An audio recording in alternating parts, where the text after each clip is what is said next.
McLaren and Bowers&Wilkins have been working together about 7 years. We've been working on both supercars and hypercars, or Ultimate Series cars as we call them. They approached us for audio systems for their cars that could elevate the experience of car audio to the next level.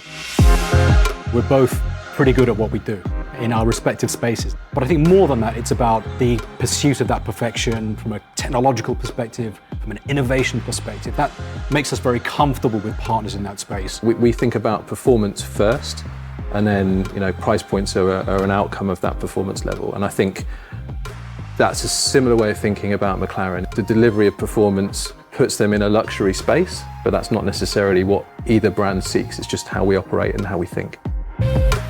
Bowers and Wilkins are there right from the start, looking at where we need to be positioning speakers and speaker grills to create the optimum listening environment.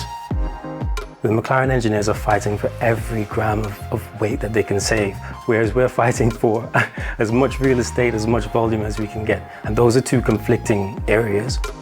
We're both going to fight for what we think is right. But I think that's how you make a better product, and I think that's been the outcome. It's got to be the best on the market. So we're very aligned in doing what you have to do to achieve that end goal. The innovations that we're using, we've got continuum throughout the car, we've got double dome tweeters within the car, and we've got our dual opposed woofers. A cursory examination of a McLaren car, and you really start to understand the choices that have been made in terms of process and materials, the carbon fibre monocoque to give the stiffest, lightest possible structure to allow the car to deliver on its performance goals. The same applies for Bowers & Wilkins in the way that we approach our products. Everything is in service to the outcome and the performance. I think both of us have that very pure, understated, rather sophisticated approach. The headphones themselves are just a natural progression in the relationship. We've leveraged the common platform in terms of a lot of the internal componentry and architecture which is established with our very successful Px8 headphones. We have this really beautiful galvanic grey, really lifting these metal arms and metal yoke elements. And then the Napa leather, which just feels so soft to the touch, it just redolent of quality.